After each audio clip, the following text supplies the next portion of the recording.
Hey folks, what's up? Is your boy Damage here, back again, once again, for a different kind of video actually. So you may have already seen it from the title, but, one thing that I do, I guess you could say annually at this point, but I mostly just do this whenever I feel like it. Um, One thing that I do is, one thing that I do when I feel like it is host something that's called a draft league. Now, most of you who are watching this will be asking, Damage, what is a draft league? And I'll say this, if you're familiar with fantasy sports leagues, something along those lines, then what I'm about to say may be familiar to you. But what draft leagues are is, let's say essentially every Pokemon or puppet in this case is given a point value, is basically given a price. Stronger puppets are worth more points, weaker puppets are worth less points. And what players are essentially doing in this draft league is they have a limited budget of points to spend on puppets. Different leagues have different points and regulations and stuff like that. But for this league, the one that I'm hosting, everyone has 120 points to spend, and everyone in this league just spends points on puppets on whoever they so wish.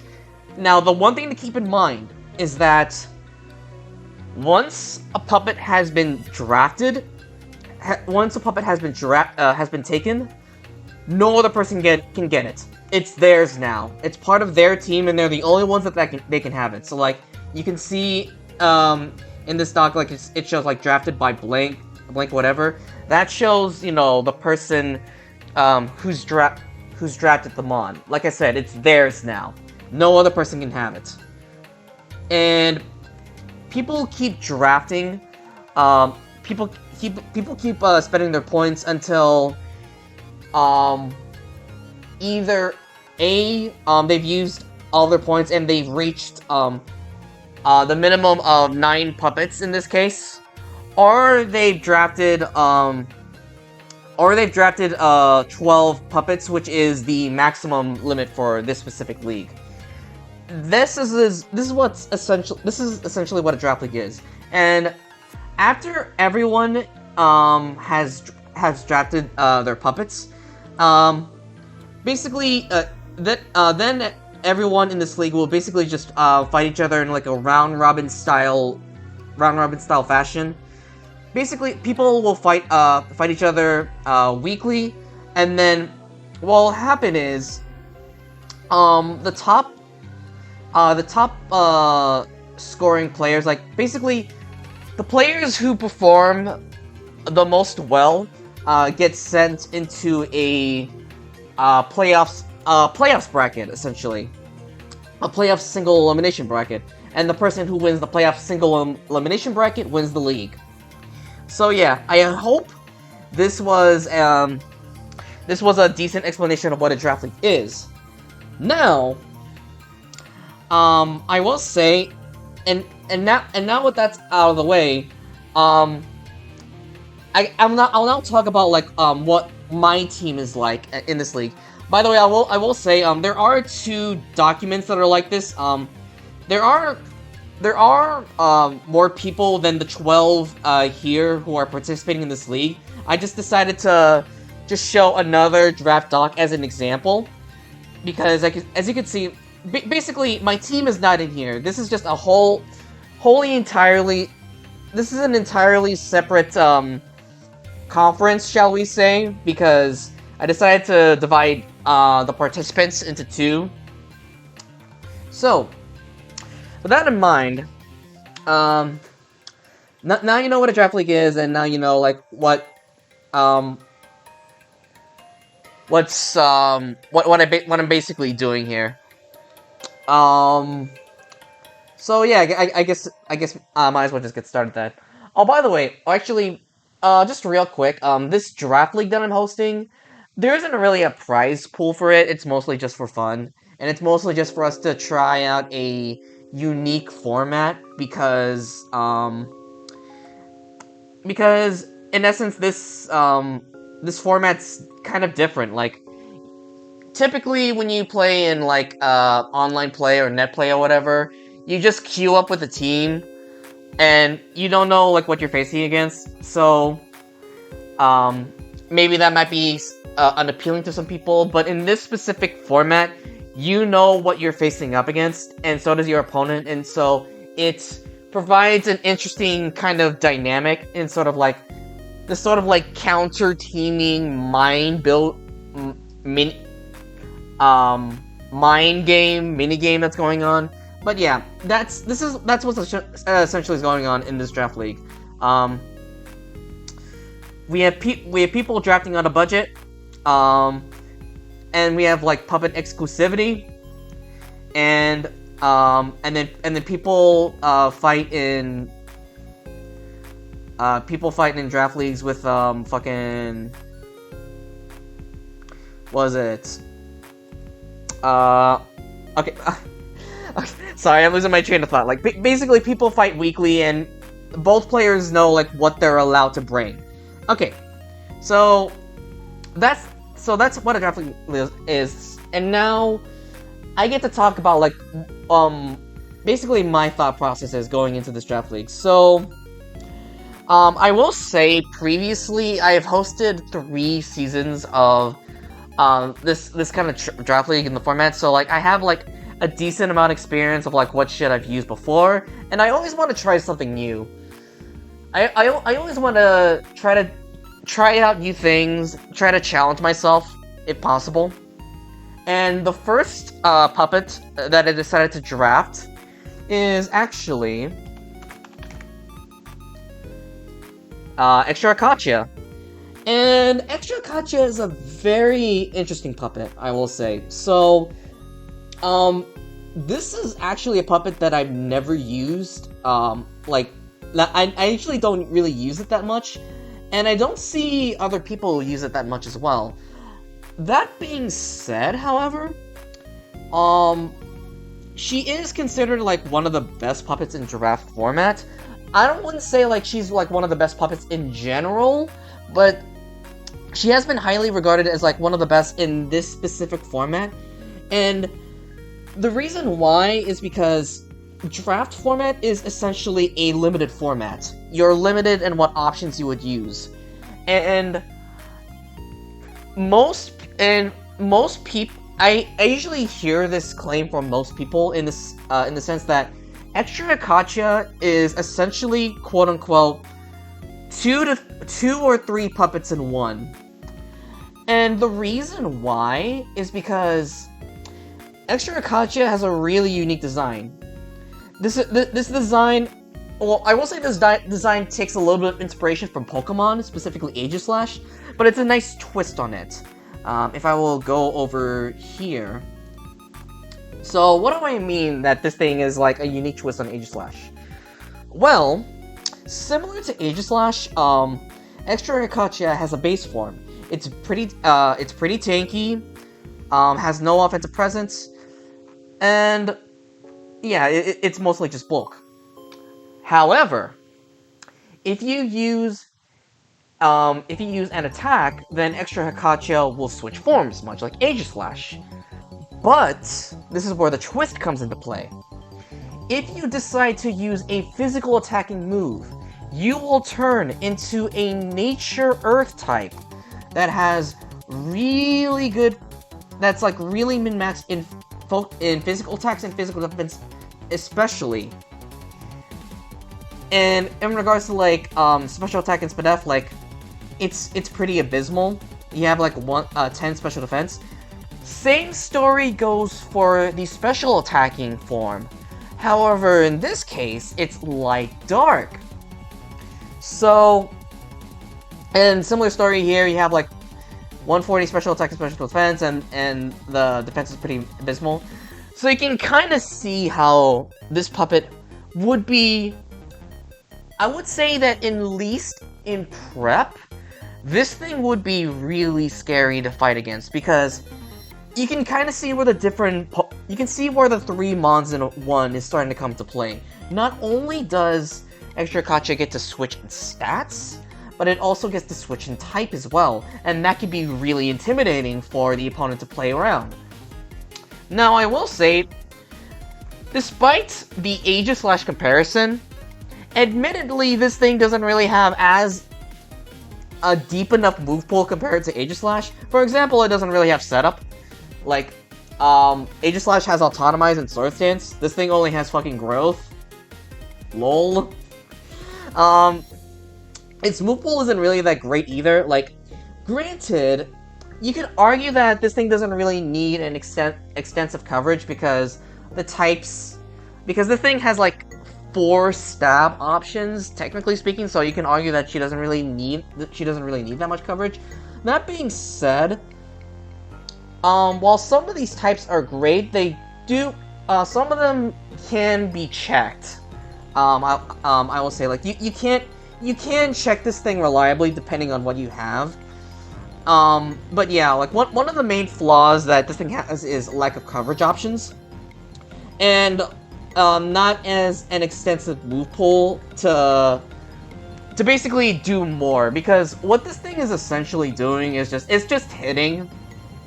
It's just hitting and maybe spreading Toxic, but you could argue that it's good enough. And yeah, that's Extra Akacha for you. Like I said before, and I will say maybe this analysis could be wrong. Maybe there might be more things that I discover as I decide to use Extra Akacha. And this is one of the reasons why I decided to use Extra Akacha too, because like I said, I never use this. Or like, I usually never use this, and I don't see other people use this against me in like regular play as well. And despite that, she's considered like one of the scariest puppets to face in draft. So, yeah, that's Extra Akacha. And this, you already saw, but she is one of the most expensive puppets in 18 points. So, that's Extra Akacha for you. Now, I will say, the next 2 puppets, the next 2 puppets that I drafted, I didn't really have... I'll be honest, I wasn't entirely sure on, like, what to check for, or, like, actually, I guess I had some idea, but this was mostly inspired. But, how could I put this? Okay, maybe I'll talk about, like, what can potentially check Extra Akacha. So, in my experience, in my brief experience of, like, using Extra Akacha, bulky natures and bulky fightings can be a pain in the ass for her to deal with. And one particular puppet that's pretty nice against both is actually Power Sagame. Power Sagame is pretty good. She has base 130 special attack that is terrifying. Poison Sound is really good offensively. Not much can switch into Poison Sound reliably aside from like Wind Steals or something like that. But even then, she has like Impulse and Flashover. So yeah. She also has base 110 speed. Really nice speed tier. And she has a really nice ability in Reverse Function, which the way I can best describe it is it's kind of like a passive contrary for your opponent. Basically, what this ability reads is, if your opponent changes stats, then those stats will be reversed for the opponent. So let's say my opponent decides to Dragon Dance on me, and I hard switch into this. The puppet now has a -1 attack and -1 speed. That's essentially what this ability reads. It's a pretty cool setup ability, but one thing that is a little bit tricky in using this is that the puppet has to be on the field in order for this, ability to take place. It's kind of like neutralizing gas in that sense. It's like, because the ability is kind of like an on-field thing instead of like affecting a puppet affecting a puppet or something like that. But yeah, although I will say that even though there might be a scenario in which my puppet, or in which an opponent's puppet sets up beforehand, she does have access to phase inversion, which is basically priority topsy-turvy. So she does have that nice tech option for that.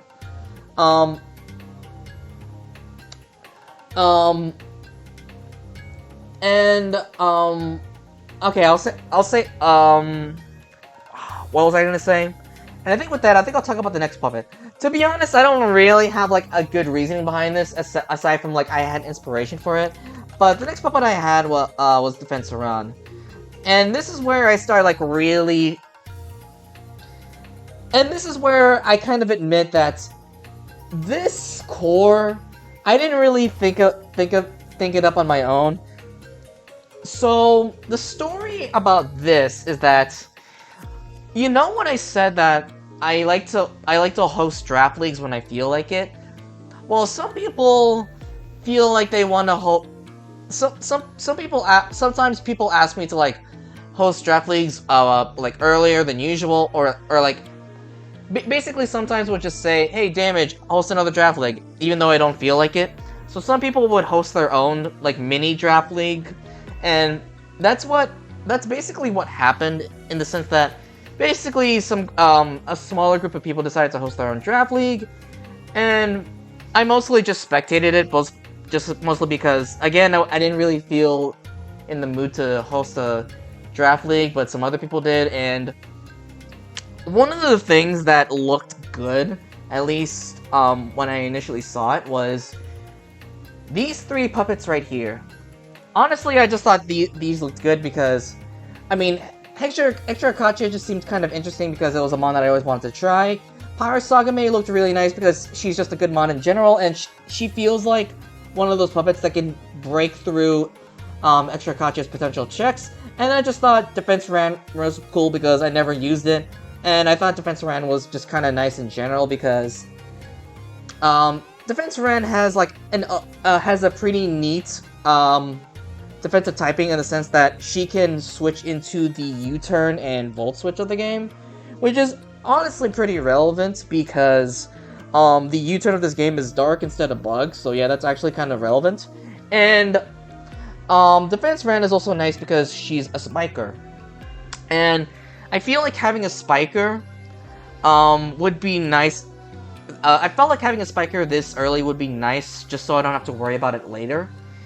And if the scenario came where I didn't have that great hazard setting potential, I would at least have spikes. And I do think, I mean, it might just be me, like, liking spikes more in general, because I have been using spikes in, like, my team building videos for the last, I don't know, for the last month. But yeah, I just really like spikes. Spikes are cool. And yeah. Oh yeah, I will also say though, even though Defense Ran has its nice defensive uses, it also has like a decent offensive profile as well, in the sense that while Illusion Earth is like okay-ish defensively, Illusion Earth is actually really scary offensively, and base 115 base 115 attack and base 100 speed isn't bad. Also, this thing has Changeling, or the U-turn of this game. That's pretty nice. So it's like, if I decide to, I can run this with a choice item. Like, I can run Band or Scarf with this. So yeah, that's kind of nice. And now this is where I start to like deviate from like that the dude's plan that I saw, and this is where I start to like think for myself, essentially. This is where I start thinking about like or like, how can I say this? This is where I start to put more thought into the team, essentially, instead of like copying someone else's idea, because again, like, this I liked, but I didn't like everything, and then I decided to take matters in my own hands. So, from here, I noticed that, I mean, you can see it here, but from here I noticed that I had I had some weaknesses to sound and earth, and I wanted to focus on fortifying my defense, but I also wanted something that had additional hazard control. Again, even though I said that it would be fine if I was a little bit lacking hazard control, I still wanted it anyway. And like I said, I wanted to bolster my defense, but I also wanted something that had like hazard utility. And the puppet that I chose that basically fixed these issues was Pyro Tokiko. So I thought Pyro Tokiko was pretty nice here because she's a bulky wind type, so she switches into earth and sound. She has Regenerator, which is really good. She's pretty bulky. She can set rocks. She also has some neat moves as well. Like she has access to Solar Eclipse, if I recall correctly.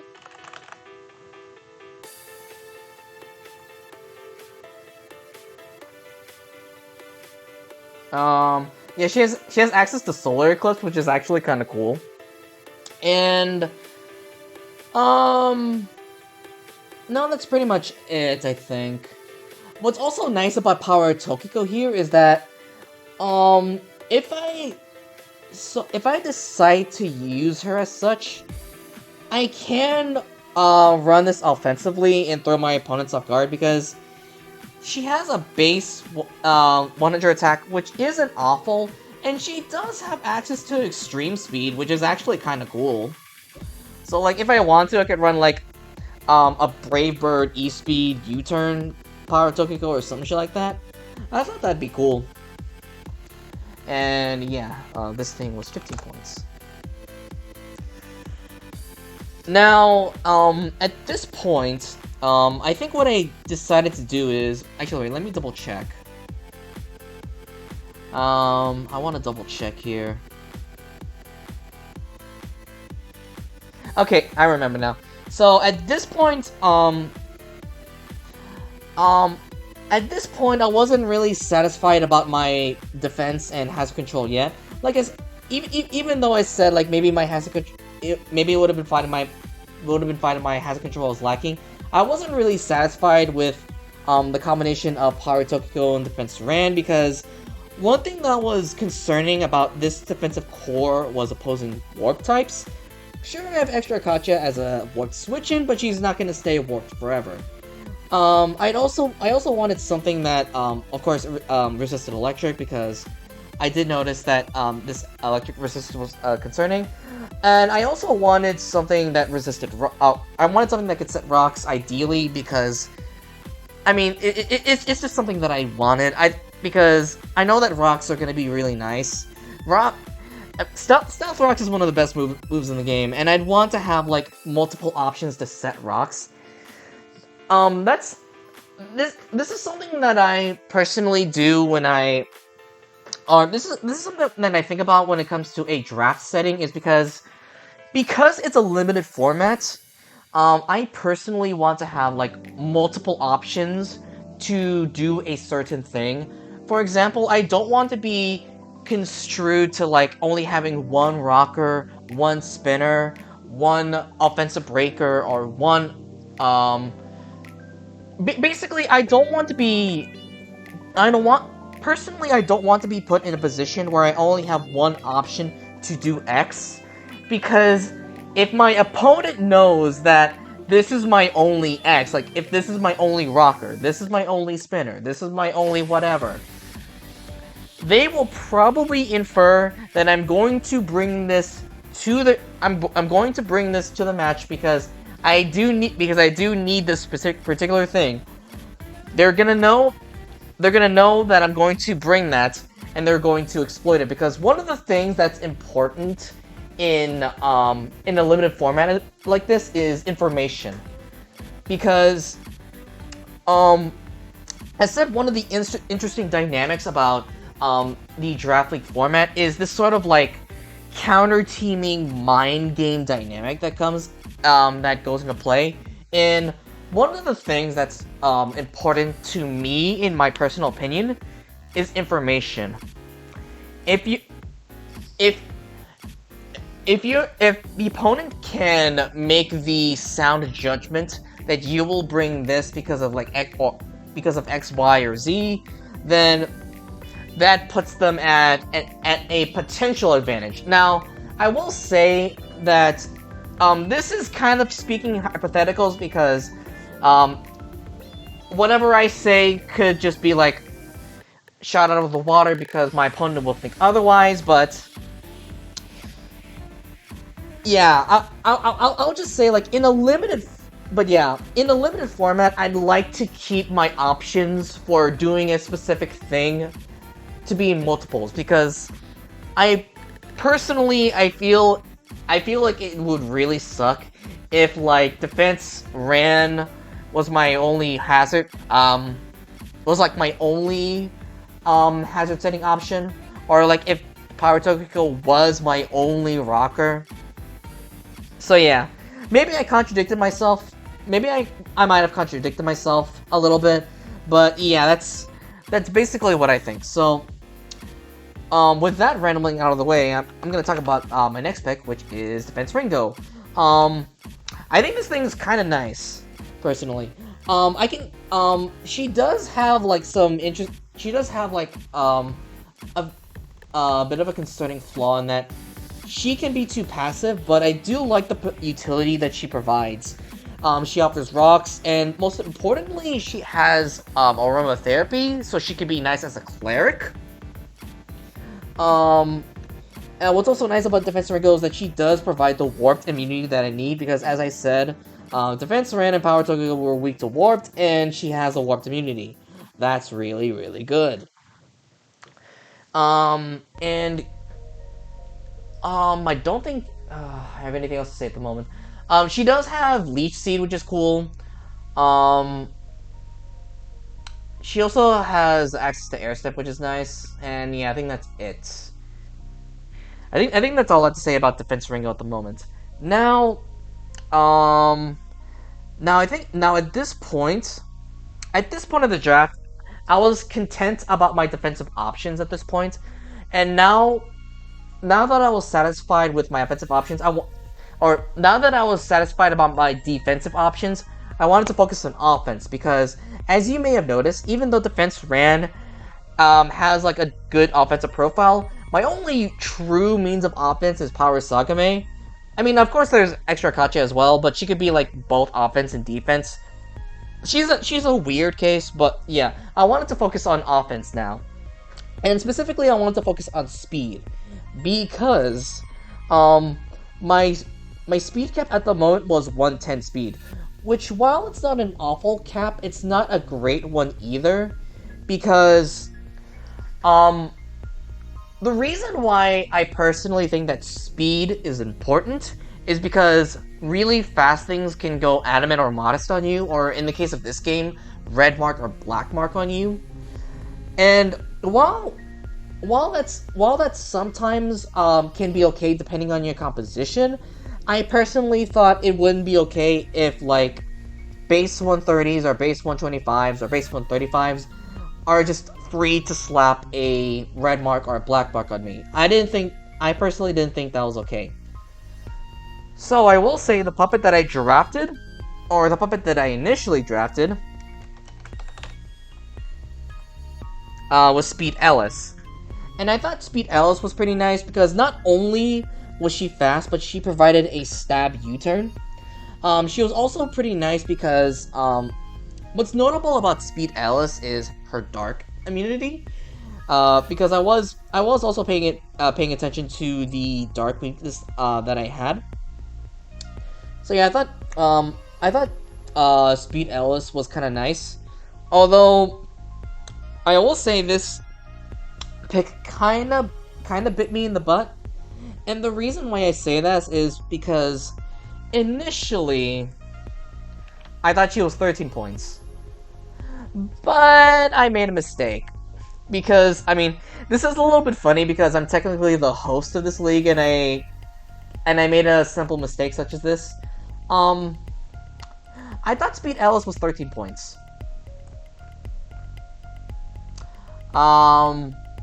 She was 14.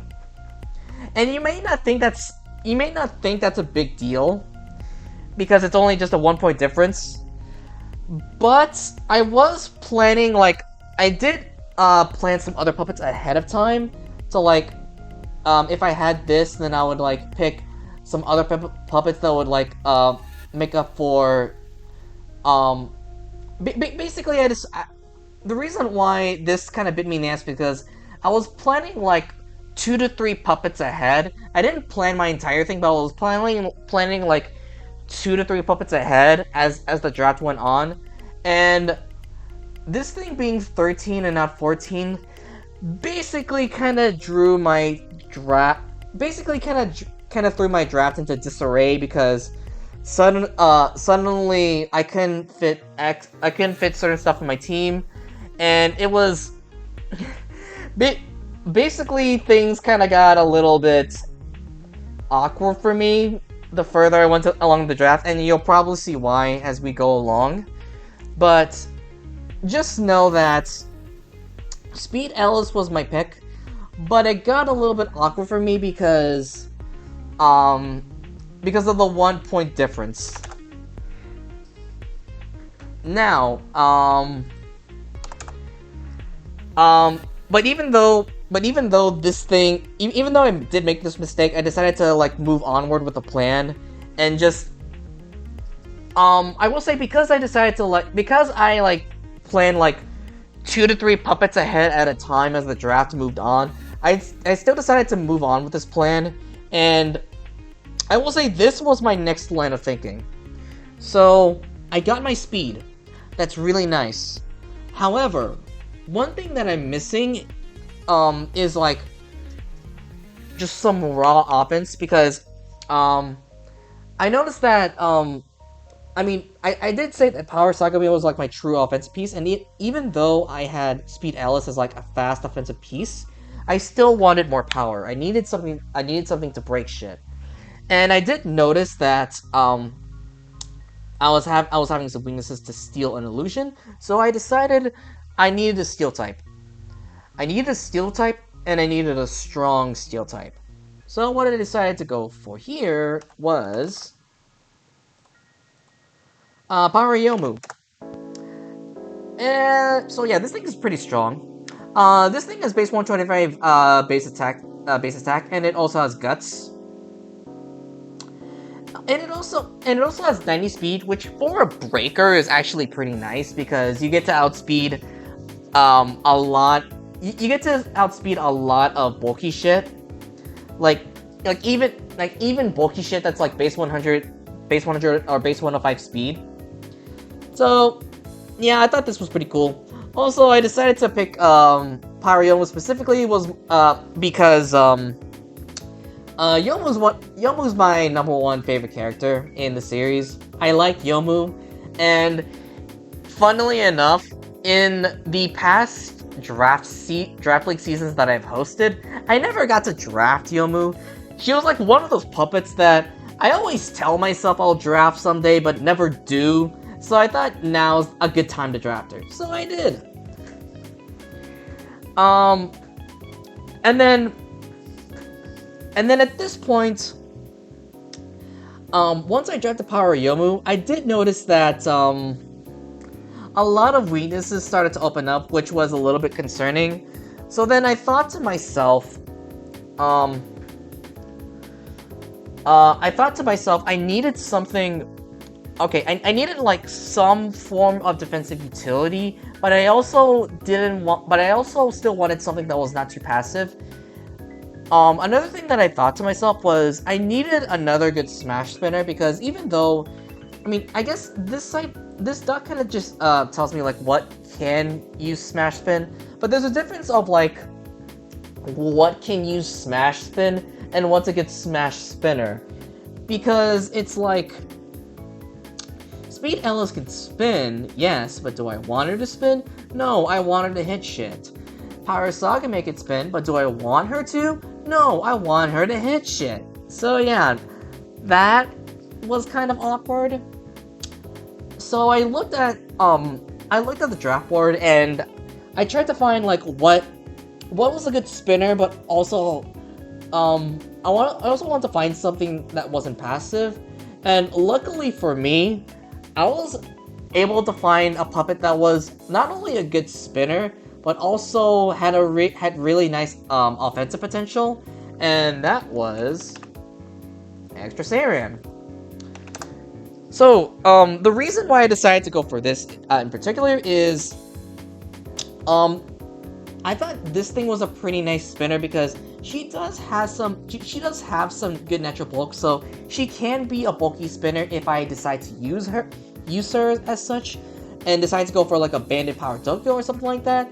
But the main reason why I decided to use her is because she's not only passive, but she's actually she's actually kind of scary offensively. What Extra Saiyan has is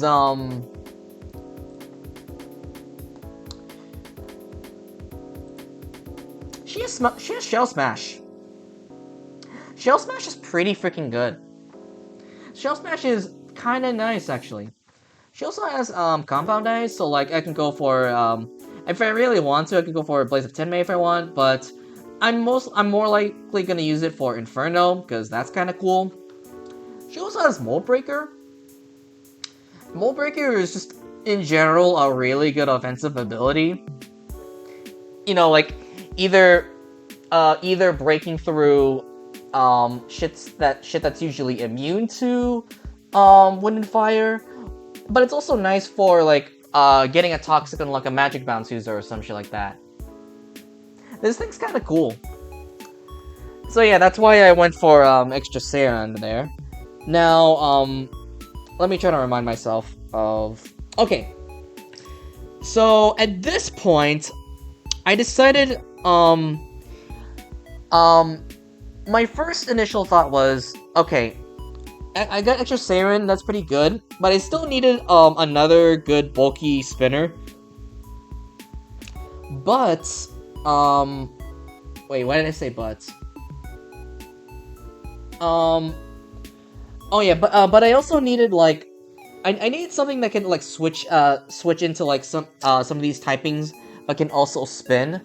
And I will say the initial plan was to get Extra Yuki, because Extra Yuki resisted some of the types that I was weak to, which was Steel and Light, and she also provided she was just also pretty nice defensively because she was a bulky water type, which was something that I lacked. And even though this gave me a second warped, because I also had extra Akacha, this was nice in that Extra Yuki would, in theory, give me a secondary warp type to switch into, because, like I said, Extra Akacha isn't going to stay warped forever. So I thought Extra Yuki was pretty nice. Unfortunately, she was sniped from me. Like I said before, when you're in a draft league, if you get a puppet, no other person can take it. It's yours now. Someone else got it, so I couldn't take it, which kind of sucked. So at this point, it kind of sucked, but once the potential spinner option was gone, I decided, okay, I'll think about a spinner later. I think I'm going to prioritize other shit right now. And what I decided to prioritize instead of having a spinner is I wanted to have more speed. Specifically, I wanted to have something that basically just cleared the gap between these speed tiers. Now, I will say having the speed gap isn't really bad per se. It's still nice. But one little nitpick that I had about this particular speed gap in particular is specifically base 125 speed puppets can go adamant or modest on me. I mean, it might not be something that's particularly too scary, but it was something that I didn't really like personally, and I wanted to rectify that. So what I decided to do was go with Speed Suiko here. And the reason why I decided to go for Speed Suiko in particular is mostly because she kind of just checks the boxes. She's fast, she's pretty strong, I mean, she might not be that strong because, I mean, you can see that she's only 4 points. And the main reason is that, bulky natures wall her. But I do have good tools for bulky natures, such as, Power Yomu, Extra Saiyan, and Power Sagame, so I thought I was kind of fine there. And, yeah, that's pretty much it. That's the reason why I went for Speed Suiko. She's just fast and has the speed tier that I needed. That's basically it. So now that, Extra Suiko is, now that Speed Suiko was taken, I basically looked at, the typings, that I was weak to, and I still thought to myself, I still need a spinner. And I still do need that spinner, and, if I recall correctly, I can't really, like, find both, or, yeah, I can't really find, both a spinner and a dark resist in only 5 points, so I decided to, basically split the roles up. And what I picked first was the dark resist that I needed, and the dark resist in question was Extra Meta. This might be a little bit of a cope option, because it kind of is. This is where the draft started to get awkward, and the 14-point instead of 13-point Speed Ellis started to get awkward for me, because the more I went onward with this draft, the more that my options started to get a little bit more awkward, and I decided to use this as my dark resist. So yeah. However, I still needed something that could spin hazards away. That part was still concerning. So I looked over at the low tiers, and what I came to was this, which honestly isn't really that bad. Like, I have shown, like, I have done the video on Power Shizuha in the past, and she turned out to be pretty nice. The main thing that was kind of awkward about, like, oh, by the way, so like, with Power Shizuha, this was, like, the end of my draft. Everything was, my draft specifically would be over because I had nothing else to draft. I was out of points. So, I would say about the thing with this particular composition is it's not awful. Like, it's actually kind of nice because we have good speed tiers, we have good hazard control because we have 2 spikers, which is kind of nice. We have a nice nice offensive coverage in general because Extra Meta is, although Extra Meta isn't really tanky, she can hit pretty hard. The main problem that I had with this composition in general was that I had 3 wins. It's kind of awkward. I also have double bulky nature specifically. The thing is that duplicate types in a draft isn't usually awful. It's awful if the mons with the duplicate types in question do the same thing. In which case, Defense Ringo and Power Shizuha basically do the same thing. They just switch into shit and set hazards. So, yeah, this was overall kind of awful. However, it's not the end of the world. So one thing that drop leagues usually do is something called free agents. And what a free agent is a free agent is essentially trading your puppet or trading something that's in your draft for a puppet that has been undrafted. A puppet that hasn't been taken by everyone else, because the thing is that there's a lot of puppets in the game, and everyone's not going to take everything. So, you can basically trade your puppet for something that hasn't been drafted, and you can only do this for a limited amount of times. I don't know how. I mean, every draft league has their own rules and regulations in regards to this thing, but for the league that I hosted, I decided to limit the number of free agents you could do to 3, because I didn't want people to like just switch their puppets like every week or something like that. I also have other rules and regulations regarding draft leagues or regarding free agents as well, but I'm not gonna get into that. I'm just gonna get into like what I changed my puppets to after this draft was over. So the first thing that I changed was Speed Ellis. There was nothing wrong with Speed Ellis because she had a good dark immunity, and she was pretty fast. But again, the problem that I had with Speed Ellis is that she was too expensive. So I decided to I decided to get something cheaper and go for Speed Tochiko here. Now, this comes with some trade-offs.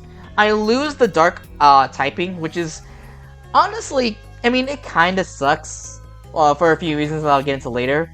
But what is nice about Speed Tochiko specifically is that although I do lose my dark typing, she is actually much stronger than Speed Ellis because she has a base 135 attack stat, and much like Pyroyomu, she has guts. She also has Moxie, by the way. That's honestly kind of cool.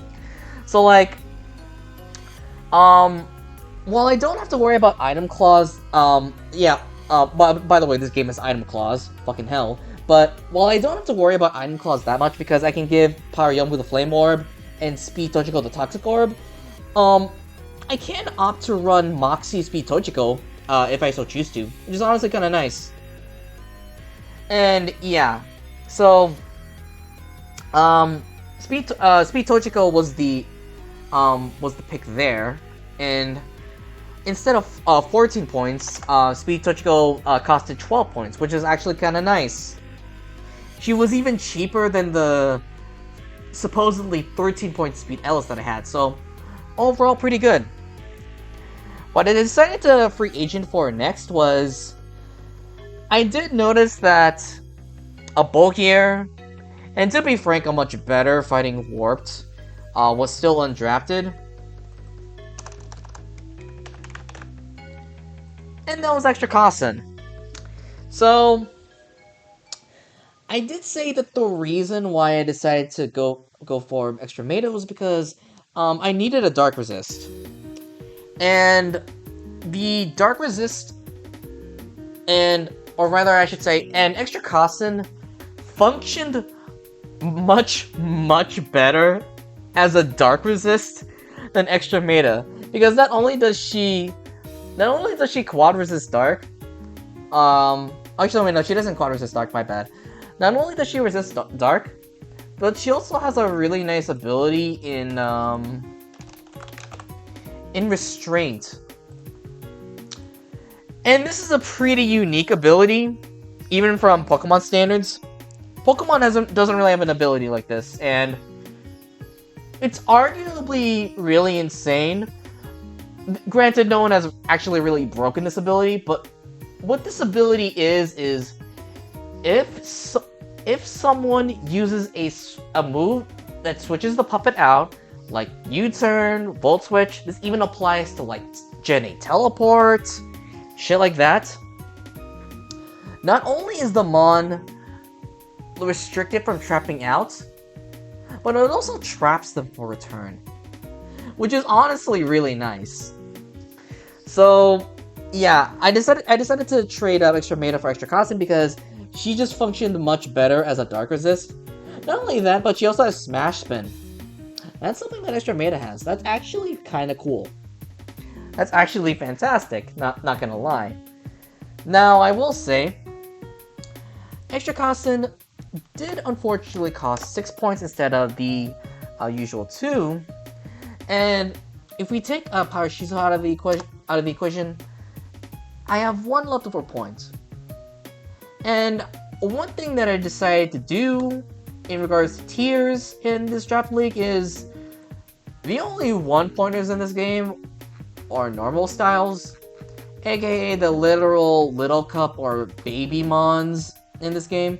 And while okay, if you're watching this only knowing Pokemon, you might think, oh hey, if it's Little Cup, those Mons shouldn't be awful, right? The thing is, this game handles evolution much differently. To explain it briefly to someone who only knows Pokemon and doesn't know Toe-Puppet Dance Performance, there are only 2-stage evolutions in this game. However, even though there are only 2-stage evolutions, the evolutions branch into their own quote-unquote fully evolved styles. While this is a pretty nice and unique system for quote-unquote evolution, it comes with the downside that basically every normal style puppet is going to be fucking garbage. Like, consider this. These are the only moves you can learn by level up.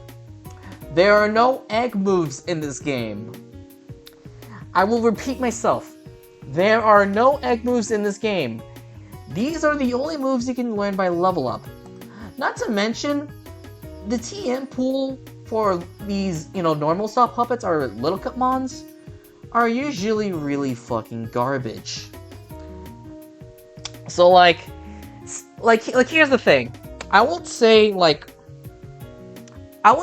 Mon like Glimmet, for example, is at least arguably a 2-pointer or a 3-pointer, because that thing actually has unique has some really nice traits to it that can maybe make it stand out from other 1-pointers, in the sense that it has, at the very least, base 105 special attack. That's something that's I don't think any of these Little Cup Mons have a base stat that's over 70, because I could be wrong here, but I think the highest a base stat would go for these normal style puppets is 70. I could be wrong though. Okay, we have 85, that's not bad. We have 75, but you see where I'm going with this, right? So, yeah. I didn't really have great options when it comes to normal style puppets at all. To be honest, this thing is mostly, maybe there might be an instance in which a normal style puppet will come to a game, but that will depend on I don't know, it'll depend on the future or whatever like that. Time will tell whether or not I decide to choose a normal or decide to bring a normal style puppet to this game.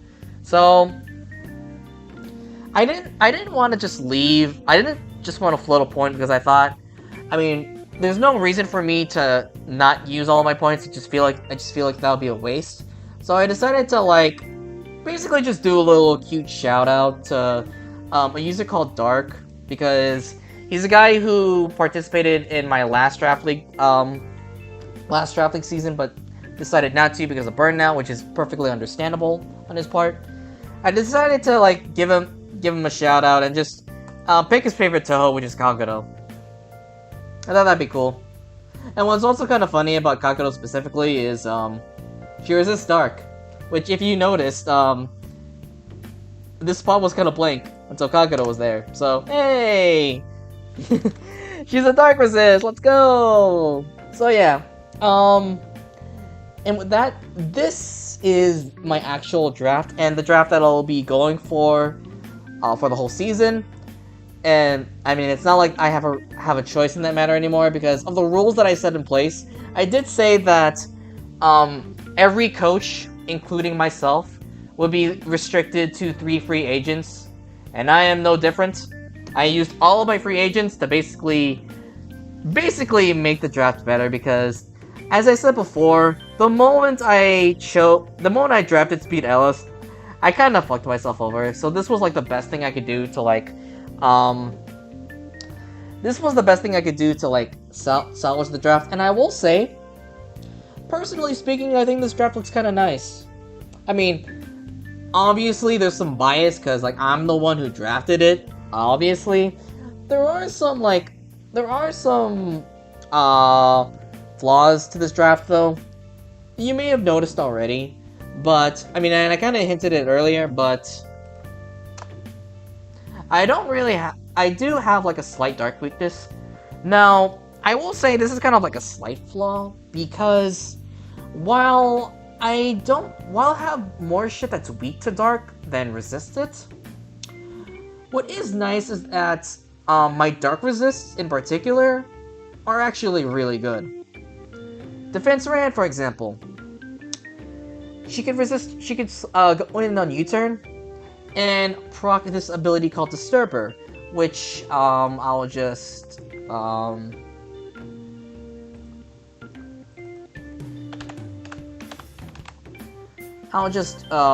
put this here. Basically, what Disturber does is if an opposing puppet uses a move that the user resists, then the opponent will receive a drop in the attack stat of like the move they use. So like, okay, maybe this doesn't work in like U-turn if the puppet used U-turn, but if Defense Rand switched into a dark move, she would of course resist it, and then the opposing puppet will have their stats lowered. That's kind of nice. What's more important here is the extra costing, though. Back to the U-turn example. Again, if a puppet decides to use the dark U-turn on extra costing, she will trap them, and I will probably punish them for it. Maybe it depends on what set I use, because I mean, to be honest, I haven't really like. I will say most of these puppets I haven't dragged previously, so like maybe I could take like a bit better look at these guys and see like what shit I could do. But yeah, this is my draft, and at this point, here's where I'll say for the next like 8 weeks or so, I'm going to be uploading. I'm basically going to be uploading my draft league matches. I'm basically going to be every week I'm gonna just record myself doing a draft league match, do some commentary, do like some team preview shit. Basically just ramble on, commentate and whatever. But yeah, that's what I'm gonna be doing.